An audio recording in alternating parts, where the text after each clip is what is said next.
要走了。杀青啊！祝福你，谢谢，辛苦了。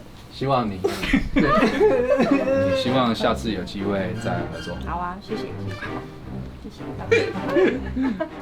来跨刀的很多位优秀演员，让这出戏更是深色很多，对，增添很多可看性。哎呦，一看到是大老板，林林出将会一般。哎呦，美如姐，她给我们很大的一个功课就是唱歌，可是我们会在歌手面前唱歌，这对我们演员来讲是一个其实还蛮可怕的事情。来客串这个歌仔戏，其实当初我心里其实我有点排斥跟紧张，原因是因为虽然小时候就是真的是看歌仔戏长大，可是一想到要唱跟那个身段什么的，我心想说怎么可能啊？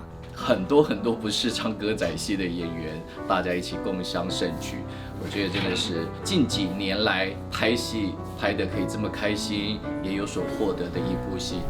我觉得最大的挑战是时尚歌仔戏，它就是比较结合电视剧的方式跟舞台剧，所以有时候可能你没办法做身段，可是你要在这个之中唱的时候要有自然的一个表情，又不能太制式。这边就是你只要想这个这些东西，那就是反应就好。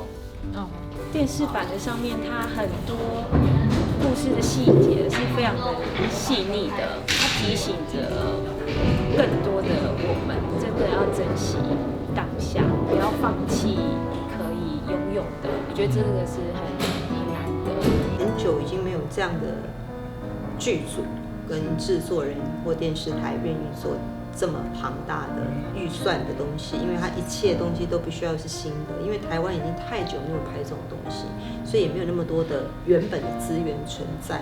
我觉得这个孟婆客栈它非常有趣的就是它打破了很多我们对于地狱的看法，对于孟婆汤的看法，它就是一个非常自在自由的一个创作。这部戏完完全全可以打动到年轻人，我觉得它会是年轻人跨到歌仔戏的一个门槛。